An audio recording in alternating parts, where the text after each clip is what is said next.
Good morning, crime community. I'm here to continue to read out Edgar Allan Poe. This is called The Devil in the Belfry. Everybody knows in a general way that the finest place in the world is, or alas, was the Dutch borough of Vander Votenmistus. Yet, as it lies some distance from any of the main roads, being in a somewhat out of the way situation, there are perhaps very few of my readers who have ever paid a visit. Few of the benefits of those have not, therefore, I will not only proper that I should have entered into some account of it, it is indeed the more necessary as the hope of enlisting a public sympathy on behalf of the inhabitants. I design here to give a history of the calamitous events which have so lately occurred within its limits. No one who knows me will doubt that the duty thus self imposed will be executed in the best of my ability, with all that rigid impartiality, all that cautious examination into facts, and diligent collation of authorities which should ever be distinguished him who aspires to the title of historian. In the united aid of medals, manuscripts, and inscriptions, I am enabled to say positively that the borough of Vander Votenmistus has existed from its origin in precisely the same condition which at it present preserves. Of the date of this origin, however, I grieve that I can only speak with the species of indefinite definiteness which mathematicians are at times forced to put up in certain algebraic formulae. The date, I may thus say, in regard to the remoteness of its antiquity, cannot be less than any assignable quantity whatsoever. Touching the derivation of the name Vander Vatse Mistis, I confess myself with sorrow equally of fault among the multitude of opinions upon this delicate point, some acute, some learned, some sufficiently the reverse. I am able to select nothing which ought to be considered satisfactory. Perhaps the idea of Grogswigs, nearly coincident with that of Grouchton-Plenty, is to be cautiously preferred. It runs Vander Votimus, Vander Lege Donder, Vande Mis Kaze und Bletzitz, Bletzit Obisel pro Blitzen. This derivation, to say the truth, is still countenanced by some traces of the electric fluid event in the summit of the steeple of the House of Town Council. I do not choose, however, to submit myself on the theme of such importance and must refer to the readers desirous of information in the oraticulae of Rebus Praeterna Vergus e Dunzenguts. See also Blunderbuzzard and Derivabus, red and blue character, catchword and no cipher, wherein consultant, also marginal notes in the autograph of Sunfunpuff and the sub-commentaries of Grundengrutzel, notwithstanding the obscurity which thus envelopes the date of the foundation of the Vander Votemistus and the derivation of its name, there can be no doubt that I said before that it was always existed as we find it at this epoch. The oldest man in the borough can remember the slightest difference in the appearance of any portion of it, and indeed the very suggestion of such a possibility is considered an insult. The site of the village is in perfectly circular valley, about a quarter of a mile in circumference, and entirely surrounded by gentle hills. Over those summits the people have never yet ventured to pass. For this they assign the very good reason that they do not believe that there is anything at all on the other side. Round the skirts of the valley, which is quite level and paved throughout the flat tiles, extends a continuous row of 60 little houses. These, having their backs on the hills, must look, of course, to the center of the plain, which was just 60 yards from the front door of each dwelling. Every house has a small garden in it, a circular path, a sundial, 24 cabbages. The buildings themselves are so precisely alike that one can in no manner distinguish it from the other. Outing to the vast antiquity, the style of architecture is somewhat odd, but it is not the reason. The less strikingly picturesque, they are fashioned of hard-burned little trinkets, red with blue ends, and so that the walls look like a chessboard upon a great scale. The gables are turned to the front, and there are cornices as big as all the rest of the house, over the eaves and over the main doors. The windows are narrow and deep, with very tiny panes and a great deal of sash. Of the roof is a vast quantity of long tiles with very curly ears. The woodwork throughout is a dark hue. There is much carving about it, but a trifling variety of pattern. For time out of mind, the carvers of van der Voetemitis have never been able to carve more than two objects, a timepiece and a cabbage. But they do this exceedingly well and intersperse them with singular ingenuity whenever they find room for the chisel. The dwellings are as much alike inside as out, and the furniture is all upon one plan.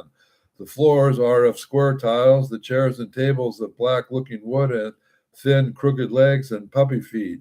The only mantelpieces are wide and high, and have not only timepieces and cabbages sculptured over the front, but a red timepiece, a real timepiece, which makes a prodigious ticking on the top of the mantel, with the flower pot containing a cabbage standing on its extremity by way of outrider. Between each cabbage and the timepiece again is a little Chinaman having a large stomach with a great round hole in it, through which is seen the dial plate of a watch.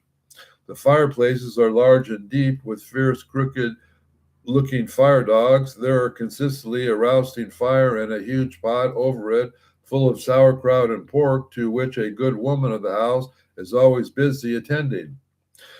She is a little fat old lady with blue eyes and a red face, and wears a huge cap like a sugar loaf ornamented with purple and yellow ribbons. Her dress is of orange colored linsey woolsey, made very full in behind and very short in the waist, and indeed very short in other respects, not reaching below the middle of her leg. This is somewhat thick, and so are her ankles, but she has a fine pair of green stockings to cover them. Her shoes of pink leather are fastened each with a bunch of yellow ribbons puckered up in the shape of a cabbage. In the left hand, she has a little heavy Dutch watch. In her right, she wields a ladle for the sauerkraut and pork. By her side, there stands a fat tabby cat with a gilt toy repeater tied to his tail, which the boys have their fastening by way of a quiz. The boys themselves are all three of them in the garden attending the pig. They are each 2 feet in length. They have 3-cornered cocked hats, purple waistcoats reaching down to their thighs, buckskin breeches, red woolen stockings, heavy shoes with big silver buckles, and long stir-out coats with large buttons and pearl of marble. Each, too, has a pipe in his mouth and the little dumpy watch on his right hand. He takes a puff and looks, and then look and a puff.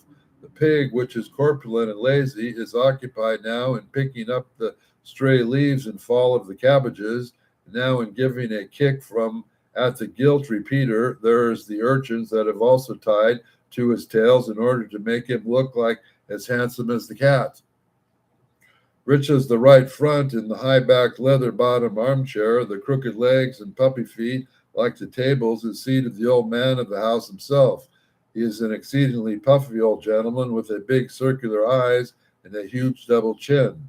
His dress resembles that of the boys, and I need to say nothing further about it, as the difference is that his pipe is somewhat bigger than theirs, and he can make a greater smoke.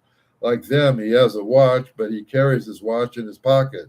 To say the truth, he has something of more importance than a watch to attend to, and what that is, I say presently explain. He sits with his right leg upon his left knee, where he a grave countenance, and always keeps one of his eyes at least resolutely bent upon a certain remarkable object in the center of the plain. This object is situated in the steeple of the house of the town council. The town council are still very little, round, oily, intelligent men with big saucer eyes and fat double chins, and have their coats much longer and their shoe buckles much bigger than the ordinary inhabitants of van der Voetemitis. Since my sojourn in the borough, they have had several places meetings. They have adopted these 3 important resolutions: that it is wrong to alter the good old course of things, that there is nothing tolerable about the van der Voetemitis, and we will stick by our clocks and our cabbages. We will leave this lesson of the devil in the Belfry. We'll finish it tomorrow. I'm going to read another poem by Emily Bronte. Where do we leave off with Emily?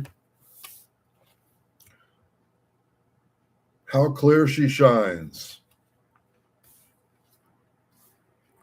How clear she shines. How quiet, how quietly.